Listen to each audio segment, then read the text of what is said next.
Operation Sindoor. நம்ம எல்லாருமே தெரிஞ்சிருக்கோம். லாஸ்ட் ஏப்ரல் 22 அன்றைக்கி பகல்காமில் நடத்தப்பட்ட டெரரிஸ்ட் அட்டாக்கில் சுமார் 25 நம்ம இந்தியன்ஸ் வந்து இறந்துருக்காங்க. அதில் மோஸ்ட் ஆஃப் எல்லாருமே டூரிஸ்ட் தான்.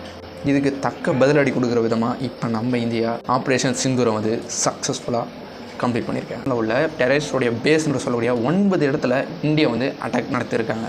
இந்த அட்டாக்கில் மோஸ்ட் ஆஃப் த டெரரிஸ்ட் வந்து இறந்துட்டதாக சொல்லப்படுது. அதுக்கு மேலே பாகிஸ்தானோட மிலிட்ரி பேஸில் ஒரே ஒரு இடத்துல கூட நம்ம இந்தியா வந்து அட்டாக் நடத்தலை.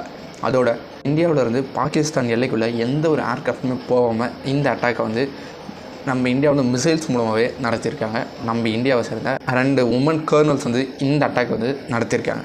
அதுக்கு மேலே எந்த டூரிஸ்ட் மேலே அட்டாக் நடத்தப்பட்டதோ அதே போல் நேஷ்னல் டூரிசம் டே பிறந்த ஒரு சில மணி நேரத்தை 25 நிமிஷத்தில் இந்த அட்டாக்கை நடத்தி முடிச்சிருக்காங்க. நீங்கள் இந்த அட்டாக்கை பற்றி என்ன நினைக்கிறீங்க கமெண்ட் பாக்ஸில் கமெண்ட். இந்த மாதிரி டெய்லி ஒரு இன்ஃபர்மேஷன்ஸ்க்கு நம்ம மெஹன் சேனல் சப்ஸ்கிரைப் பண்ணிச்சு.